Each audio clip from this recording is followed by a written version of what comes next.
Au moment où le peuple élu, devenant riche au temps des rois, se montre infidèle et désobéit aux ordres du Seigneur, ce furent eux, les prophètes, qui osèrent annoncer à leurs compatriotes, même aux prêtres, même aux rois, que le temps du châtiment était proche, que Dieu allait déchaîner sur la terre, promise l'ouragan des Assyriens et des Babyloniens, et que Jérusalem serait prise, détruite, foulée aux pieds.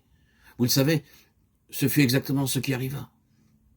Mais quand les heures de détresse furent venues, lorsque les pauvres gens d'Israël eurent été déportés sur les bords de l'Euphrate par Nabuchodonosor, ce furent eux encore, les prophètes, qui sauvèrent l'espérance au cœur de leurs frères, en leur montrant que leur souffrance était une épreuve, qu'elle cesserait quand Dieu leur accorderait son pardon, que le peuple élu retrouverait sa liberté, et que Jérusalem serait restaurée dans sa grandeur. Pourtant, à l'époque que nous avons dite, il y avait 500 ans, qu'on n'avait plus entendu de prophète en Israël. 500 ans qu'aucune grande voix n'avait rappelé au peuple élu qu'il était toujours l'allié du Tout-Puissant. 500 ans que l'injustice et la violence déchaînées depuis si longtemps ne trouvaient plus en face d'elle ces hommes héroïques qui osaient dire leurs crimes aux méchants. Aussi, quelle émotion, vous pouvez l'imaginer, lorsque l'aile de l'oiseau, la rumeur publique répandit partout le bruit qu'un nouveau prophète venait d'apparaître. Le silence de Dieu allait-il cesser? Oui, oui, répétait-on, c'était et c'est un prophète, un vrai prophète, tel qu'on les voit décrits dans nos saints textes.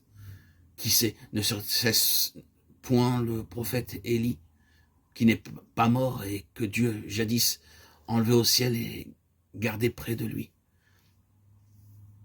Il parle et comme il parle, ses paroles, c'est autant de coups de lanière qu'on reçoit.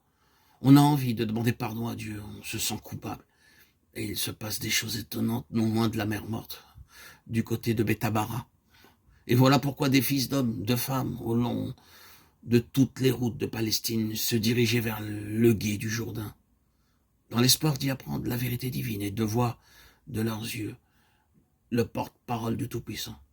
L'homme qui attirait ainsi les foules par sa brûlante parole n'était autre que l'enfant d'Élisabeth, la cousine de Marie, dont nous savons déjà que la naissance avait été miraculeuse, ce qui semblait bien annoncer que le Seigneur l'avait mis au monde tout exprès pour son service, et qu'il avait sur lui de très précises intentions. Et c'était bien ainsi que l'avaient compris ses parents, lorsqu'il était né. Il l'avait consacré au Seigneur, par un vœu.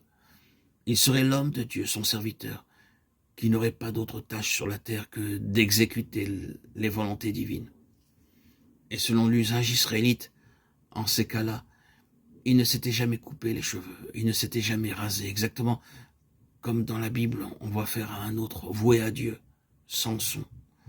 Vous pouvez donc l'imaginer devenu homme barbu, velu, jaune et maigre, hirsute, les regards de feu. Pour tout vêtement, il a une peau de bête serrée autour des reins par une ceinture de cuir, qui avait été bien souvent le costume des anciens prophètes. Depuis des années, il avait vécu tout seul, aux abords du désert, n'ayant ni maison, ni lit, ni meubles, couchant en plein air par toute saison. Comme nourriture, il s'était contenté de ce qu'on peut trouver en de telles régions. Quelques fruits incultes, du miel, d'abeilles sauvages et de ces grosses sauterelles jaunes et noires que les Arabes ont encore coutume de croquer après les avoir fait sécher au soleil. Si cela vous paraît bizarre, n'oublions pas que nous mangeons bien, nous, des grenouilles et des escargots. La pénitence que réclamait ce prophète, il se l'était, vous le voyez, appliquée à lui-même d'abord. Cet homme étrange, ce prophète, se nommait Jean, ce qui en hébreu voulait dire « Dieu est favorable ». Le nom lui avait été donné par son père lors de sa naissance, sur un ordre du Seigneur. C'est lui que nous appelons toujours Jean-Baptiste, pour le distinguer d'un autre Jean que vous connaissez déjà, celui qui a écrit le 4e évangile. Et le surnom de Baptiste lui avait été donné précisément lorsqu'il était au bord du Jourdain. Voici pourquoi. À tous les gens qui venaient l'écouter, Jean ne cessait d'enseigner la pénitence. Il leur disait toujours la même chose. Répentez-vous, demandez pardon. Si vous voulez que Dieu ait pitié de vous, débarrassez-vous de vos fautes. Si vous êtes malheureux, c'est que vous avez péché. Et quand un homme ou une femme, ayant compris cette ligne, cette leçon, lui disait qu'ils voulaient renoncer à leurs fautes et devenir meilleurs, Jean leur faisait accomplir une cérémonie qu'il appelait baptême, pour bien marquer la transformation. Le pénitent entrait dans l'eau du Jourdain en priant Dieu de lui pardonner. Jean prononçait en même temps quelques paroles. Et de même que le corps est lavé par l'eau, l'âme était lavée par le baptême. Et l'on sortait ainsi de cette cérémonie meilleure, purifiée, décidé à mieux se conduire. Voilà pourquoi Jean était surnommé le Baptiste, c'est-à-dire celui qui baptise. Et voilà pourquoi des quantités de gens venaient se prosterner devant lui et entrer dans les eaux du Jourdain afin que le prophète prononçât sur eux les paroles de pardon. Mais dans les harangues qu'il adressait aux foules, Jean disait encore autre chose, et que les hommes de son temps écoutaient aussi avec une profonde émotion. Il annonçait qu'un autre personnage allait bientôt paraître infiniment plus grand et plus saint que lui-même. Je suis, disait-il, la voix qui crie dans le désert, aplanissez le chemin du Seigneur. Ou encore, il annonçait prévoyant l'avenir, comme ont toujours fait les prophètes. Il vient celui qui est plus puissant que moi, et dont je ne suis pas digne de délier le cordon de la chaussure.